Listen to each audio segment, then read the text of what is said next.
प्रेम से बोलो सियावर रामचंद्र की, लक्ष्मी नारायण भगवान की। ओम वर्णानामर्थ संज्ञानां रसानां छन्दसामपि मंगलानां च कर्तारो वन्दे वाणी विनायकौ। ॐ शान्ताकारं भुजगशयनं पद्मनाभं सुरेशं विश्वाधारं गगनसदृशं मेघवर्णं शुभांगं लक्ष्मीकान्तं कमलनयनं योगिभिर्दा भूयो भूयो नमाम्यहम्। प्रेम से बोलो राधा रमण बिहारी लाल की। ओम श्री दुर्गा देवी की। विक्रमी संवत 2081 शक संवत 1946 पिंगल नाम संवत्सरे सूर्य उत्तरायण उत्तरगोल ग्रीष्म ऋतु मध्ये मासा नाम उत्तम मासे वैशाख मासे कृष्ण पक्षः चतुर्थी नाम शुभ तिथौ रविवासरे मूल नक्षत्र।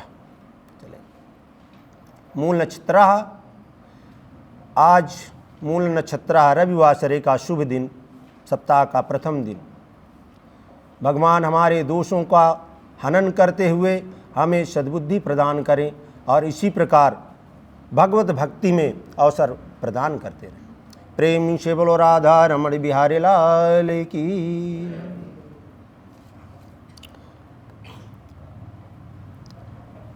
आज जो भी कथा अभी तक आप सुनते आए होंगे, तो हम लघु कथा का श्रवण करेंगे, चर्चा करेंगे, जो हमारे जीवन में कुछ सीखने को प्राप्त हो और हमारा मार्गदर्शन करे। आपको जैसे ज्ञात होगा, सभी हम कथा बहुत सारी सुने, रामचरितमानस की भी हम सब जानते हैं, महाभारत की भी जानते हैं। ये जो कथाएं हैं, इन कथाओं से हमारे जीवन को एक प्रगति मिलती है, जो हम अपने बुजुर्गों के अनुसरण करते हुए चलते हैं। ठीक उसी तरह ये कथाएं हैं। तो इन कथाओं को जो घटित होती हैं, इनमें क्या अच्छाइयाँ हैं, उनको हम ग्रहण करके अपने जीवन को सुगम बनाते हैं।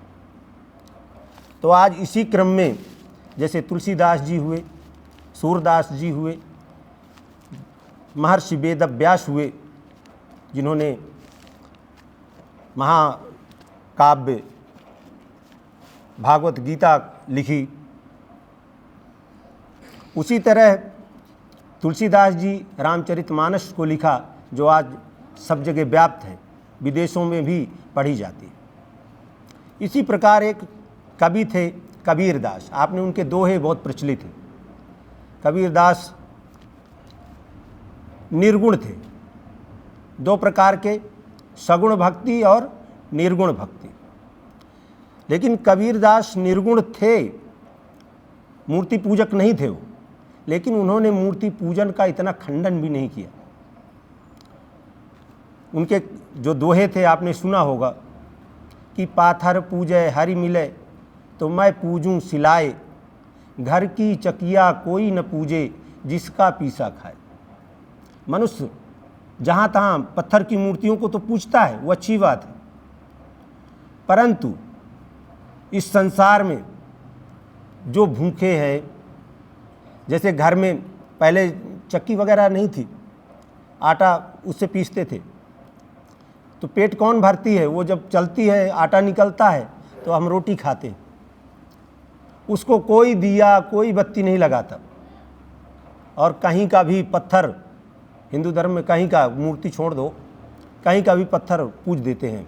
अगर एक गया तो 10 उसके पीछे लाइन लग जाते हैं। तो कबीरदास जी का कहने का मतलब ये था कि जो हमें सोचना चाहिए, और सोच करके कि हमें जो भरण पोषण करता है, पहले उसकी भक्ति करनी चाहिए, जो वास्तविक दिखाई देता है। जैसे माता पिता हैं, बचपन से लेके बोलना सिखाना, चलना सिखाना, इत्यादि इत्यादि सारे, लेकिन माँ पिताजी को प्यार से बोलने के बजाय बाहर वालों को बड़े प्यार से बोलेंगे। कितने माँ बाप बना लेते हैं लोग, बाबूजी, लेकिन जो एक वास्तविक माताजी पिताजी हैं, उनको कभी प्यार से माताजी, बापूजी या कुछ इत्यादि कम लोग कहते हैं। तो कबीरदास जी का यही कहना था। उन्होंने बोला, ऐसे सत्संग हो रहा था, उनके सत्संग में बहुत सारे लोग बैठे थे, तो उन्होंने प्रश्न किया कि महाराज कोई ऐसा काम बताइए, ये कलयुग है, कलयुग में कम साधन करना पड़े, लोग सब व्यस्त हैं, कम साधन करना पड़े और भगवान भक्ति मिले और भगवान प्रसन्न रहे हमसे, हमें सद्मार्ग की प्राप्ति हो। तो कबीरदास जी ने कहा कि कबीरा कहे कमाल से 2 बाता सीख ले। सिर्फ 2 बात, ढेर सारी बातें नहीं, सिर्फ 2 बातों पर उन्होंने जोर दिया। कर साहिब की बंदगी और भूखे को कछु दे। 2 ही काम करना है। एक, साहिब अर्थात भगवान।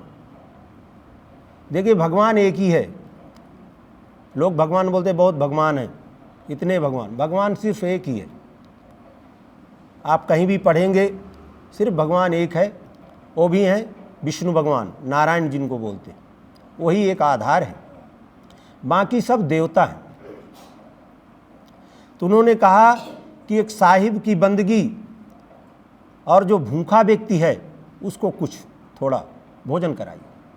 अगर जिस व्यक्ति ने ये 2 काम कर लिए, भगवान उनसे सदैव प्रसन्न रहेंगे और वो कभी नरक इत्यादि में नहीं जाए। तो भोजन एक बहुत बड़ी बात है, लोग उसको छोटा समझते हैं, लेकिन अगर सही समय और सही वक्त पे अगर भोजन किसी को दिया जाए, क्योंकि भोजन हर व्यक्ति के अंदर परमात्मा है, चाहे वो गंजेड़ी हो, भंगेड़ी हो, नशेड़ी हो, अगर उसके अंदर भगवान जिस दिन नहीं होगा, आत्मा नहीं होगी, वो मृत होगा। तो हमें ये समझना चाहिए, उनसे घृणा नहीं करनी चाहिए।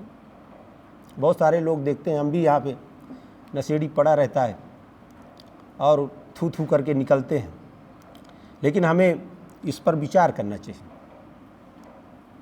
उसको जो है उसमें आत्मा है, भगवान है, जिस दिन भगवान उसमें से निकल जाएगा उस दिन से वो मिट्टी के समान। तो कबीरदास जी कहते हैं कि 2 काम कीजिए।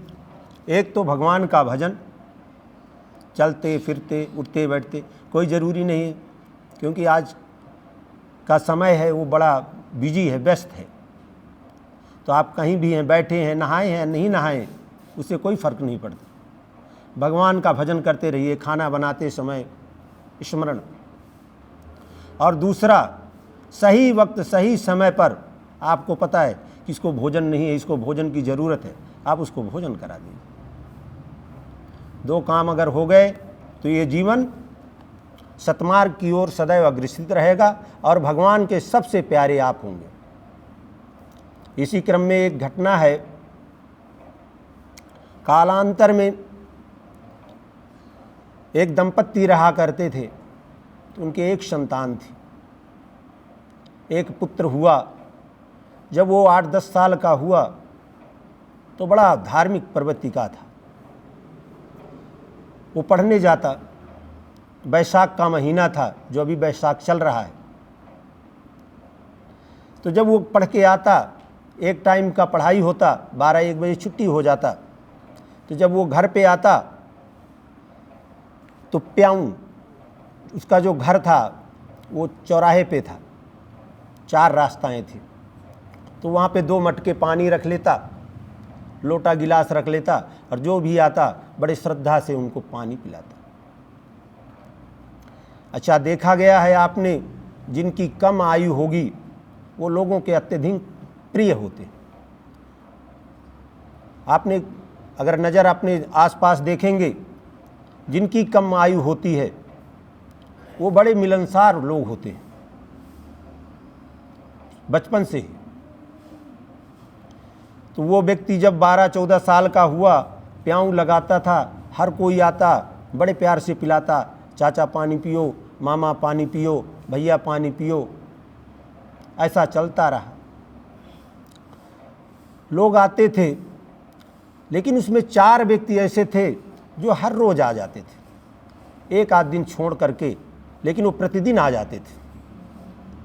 तो कोई भी व्यक्ति हो अपने आसपास के गांवों को के लोगों को पहचानता है थोड़ा बहुत।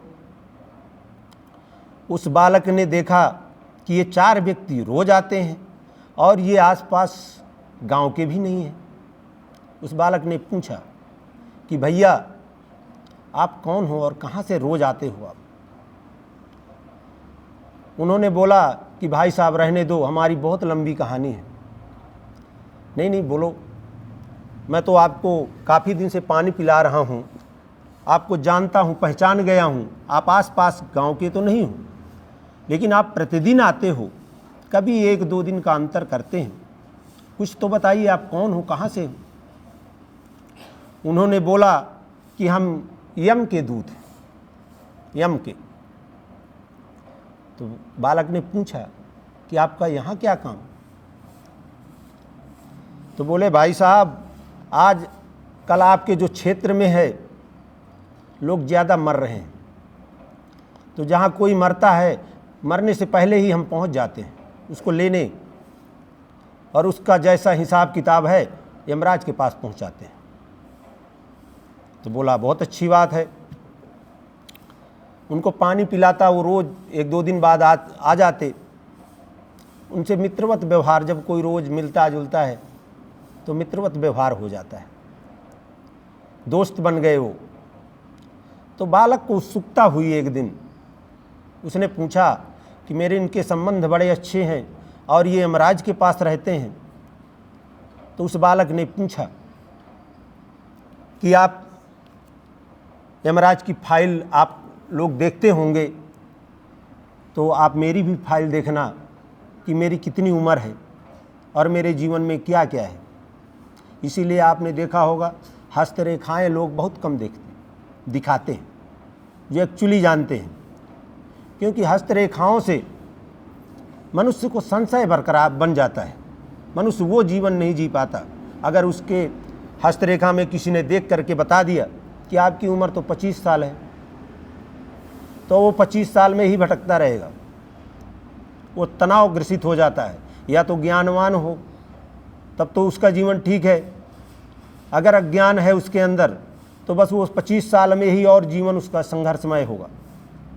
इसलिए मनुष्य, अधिकतर लोग जो जानते हैं वो ये जिज्ञासा नहीं करते कि मेरी उम्र कितनी है, और नहीं करना चाहिए। जो जीवन मिला है, जितने दिन तक, जब तक उसको पता नहीं होगा, वो हंसी मजाक से सब तरह से अपना अच्छे तरह से जीवन जीता रहे, संशय नहीं रहेगा। जब वो ठीक है बोला ऐसा होता नहीं है, उन्होंने बोला लेकिन आप हमारे मित्र हो, हम कोशिश करेंगे, आपका बायोडाटा देखेंगे। वो चारों लोग जब गए तो उन्होंने देखा, उसकी डायरी खोली। जब उसकी डायरी खोली तो देखा कि इसकी जिस दिन शादी होगी और उसी रात 12 बजे ये अपने अर्धांगिनी से मिलने के लिए छत में जाएगा, कमरे में जाएगा, सीढ़ियाँ चढ़ेगा। जैसे आधी सीढ़ियाँ होंगी वहाँ एक काला नाग निकलेगा और डस लेगा और इसकी मृत्यु हो जाएगी। ये अपनी पत्नी से मिल भी नहीं पाएगा। तो वो चारों बड़े दुखी हो गए। इसके बाद जो चौथा यमदूत था वो पलटता रहा, थोड़ा सा और देखा और चल दिए। जब आए तो पानी का प्याऊ लगा रखा था वो बालक।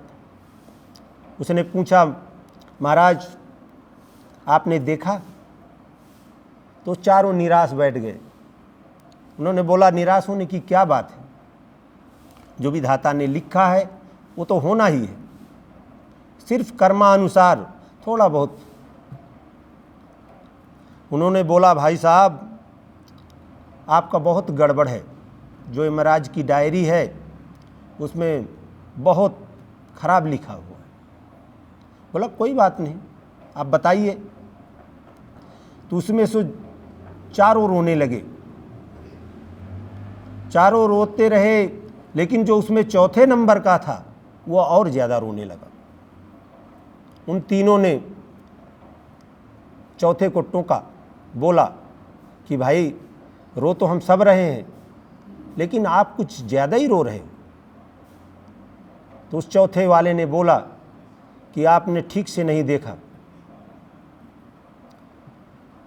ये जिस दिन इसकी शादी होगी उसमें लिखा है कि जिस दिन इसकी शादी होगी ये खाना खिलाएगा गांव वालों को, धूमधाम से शादी हो जाएगी, संपन्न हो जाएगी।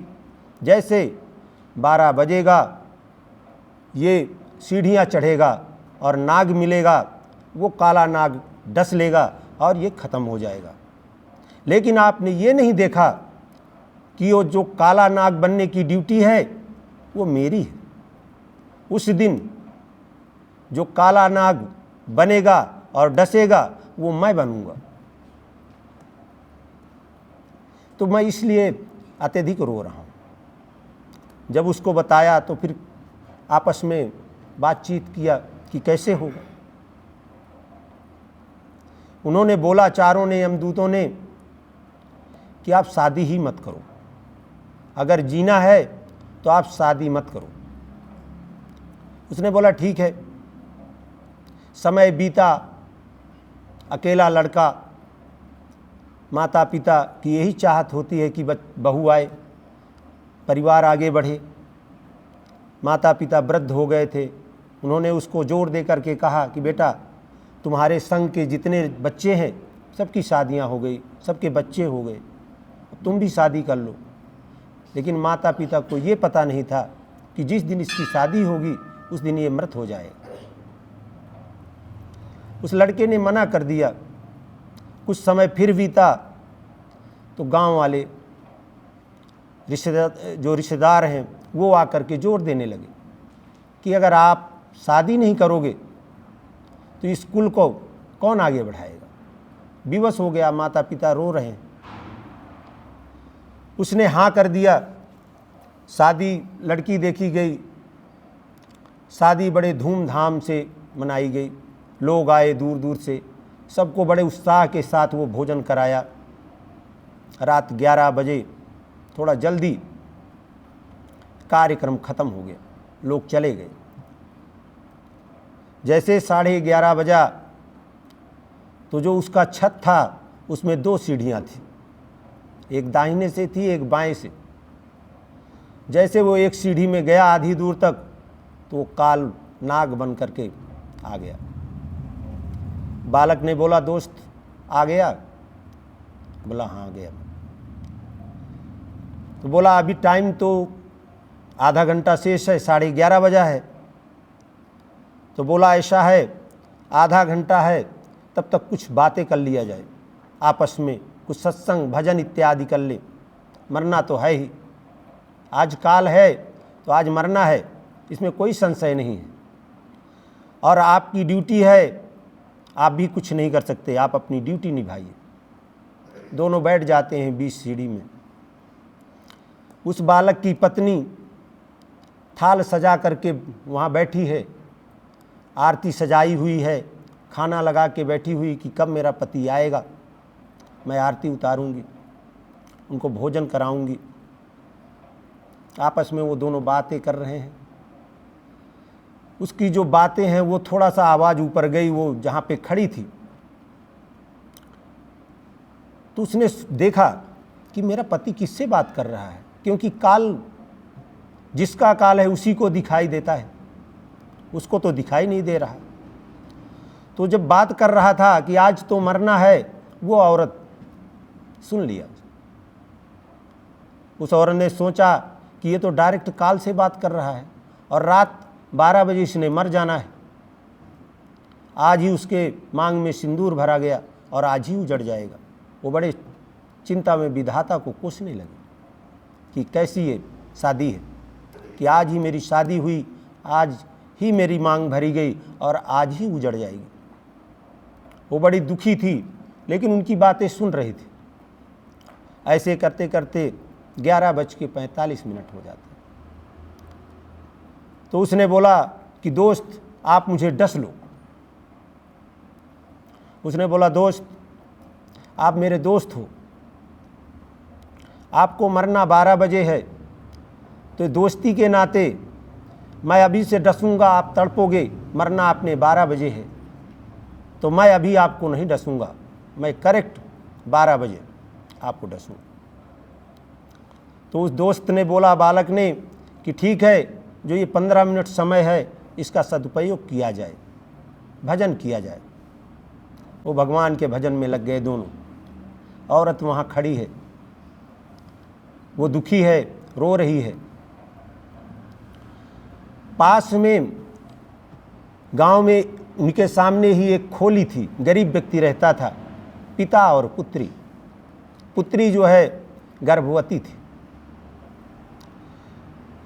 बच्चे को उसी दिन उनके पेट में दर्द होने लगा, तो पिता को आवाज़ दिया उसने कि पिता आज मैं बच्चे को जन्म दूंगी और आप मेरे खाने की व्यवस्था करें। गरीब व्यक्ति था, कुछ घर में खाने को नहीं था। जैसे प्रसव हुआ, बच्चे की आवाज़ आई, थोड़ी देर बाद उस औरत को काफ़ी भूख लग जाती है।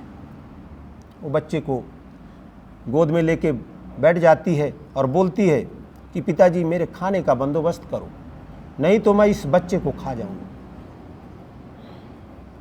अब आधी रात पिता किसके पास जाए, और प्रसव के बाद ये भूख इतनी विकराल होती है। पिता उठता है वहाँ से, रात्र 11:50 में गांव के चौपाल में आता है, आवाज़ मारता है, क्या कोई है?